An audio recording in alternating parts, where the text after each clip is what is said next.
All right, welcome back. We have Kids Movie Night, Episode 2. All right, so still playing with the format of this, and we'll see how it goes. But obviously what this is just a 2-movie review. I watch a movie with my son, and then I watch a movie with my daughter, and then kind of get a little bit of their input. I just talk about it here, so that's really what it is. So the double combo we have today are Thunderbolts and Ready or Not. So the first one, watched with my son, was Thunderbolts from 2025. This is part of our MCU watch. Again, as I kind of explained in the last video, we are working our way through the entire MCU, and we are one movie away from being done and being live with the theatrical releases, which is fantastic. Very excited to finally be through that process, and then we can figure out what else we're going to be watching. But yes, very excited. So my son didn't really grow up watching the MCU regularly in the theater or even at home, just watched occasionally a few of them. So that's why we chose that to kind of go through, because he's into superhero stuff kind of, and that's really why we went for it. So Thunderbolts is about a group of kind of anti-hero, kind of the BC level superheroes we see in the MCU. We get the Winter Soldier and Yelena and the Red Guardian and them kind of teaming up. They're teaming up together to stop the bad guy. Who's the bad guy? Julia Louis-Dreyfus. I forgot her name in the movies. So she's trying to keep all her covert stuff covered up, and she's trying to make a bid to become, obviously, I think, president of the MCU, as high of leadership as she can possibly get. So that's really what the movie's about. So this is a more kind of grounded MCU movie. It's not too fantastical over the top until towards the end of the movie. And typically my son hasn't really liked these more realistic, grounded MCU movies. He likes the more fantastical, over the top kind of ones. But he was very interested and engaged in one. I think this one has a lot more comedy in it.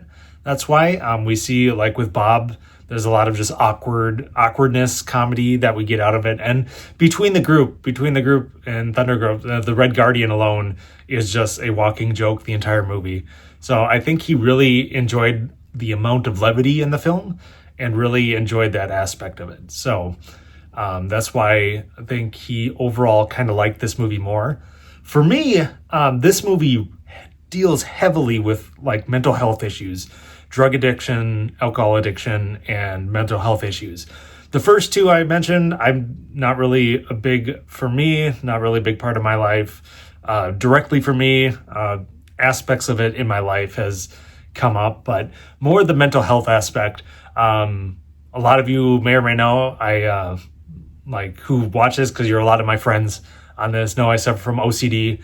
So obsessive compulsive disorder, a lot to do with cleanliness and things like that. So I get the idea of being hampered by mental health issues and that being a big part of your life. And this one really has to do about kind of like anxiety and depression and loneliness and things like that, which all comes kind of wrapped up in a lot of aspects of other mental health issues. So it's like they're all their own things, but elements of them can transition to other parts of different mental health problems. And I really kind of gravitate towards that. And I think this movie deals with that subject matter very well. Obviously, they mixing the action and the superhero stuff along with this really heavy, deep stuff.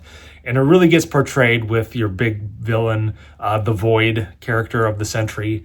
And you get to really see how that plays out in the film. So I thought that film did a very good job when it came to that. So it was kind of unfortunate that this movie kind of came out during kind of, again, the lull point of the MCU. And it was very well received critically, but didn't do that well in the box office. So I don't think we're going to be seeing another specific Thunderbolts New Avengers film moving forward. I would be shocked if that would be the case, but I know they'll be a part of like some of the bigger Avengers level films that we'll be seeing soon enough. So yeah, my son, basically what he was saying is yeah, it was a lot better than I expected, a little bit different than the regular grounded films.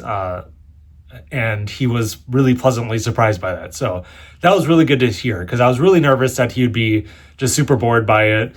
He hasn't really liked any of the Captain America movies, kind of Civil War a little bit, because that kind of gets bigger and more bombastic as it would be. But yeah, he shockingly liked this one. So that's good. All right. My son's star rating, he gives it a 3.5 out of 5 stars, which I think is a very positive, good rating. For me, I'm going to give it a 4 out of 5 stars. This is just a really well-crafted film. It was made from a storyteller's perspective that had a central theme that it really wanted to nail home and match that themes with many different aspects of storytelling. So I thought it did that incredibly well. And ultimately, you really are drawn to the Yelena character and the Bob character. I think you get aspects of the other characters, but those two are very strong characters. And you just want to root for Red Guardian because he's just super rah, let's go team. So that's a lot of fun. All right, so then we had movie number 2 that I watched with my daughter, Ready or Not from 2019. So with my daughter, we typically have been watching a lot of horror films. I've been trying to introduce her to many of my favorite horror franchises and horror films, but also mixing in other types of films also, as we saw last week with Ferris Bueller's Day Off. So I'm trying to she's older. My son is 12, my daughter's 16, so she can get more into the upper PG-13 rated R films than my son is kind of more willing to stomach. So really enjoy showing my daughter horror. And I gave her a list of movies, and this is the one she picked out of the bunch. So again, this follows a character, Samara Weaving's character, who she's marrying into a very wealthy family. And she finds out on her wedding night she has to play a game. And just so happens she picked a game that has deadly consequences to it. So she must survive the night in order to win the game. And that's really what this movie's about. So my daughter really liked this film. She really gravitated toward this type of humor. She really likes the dark humor mixed with the horror.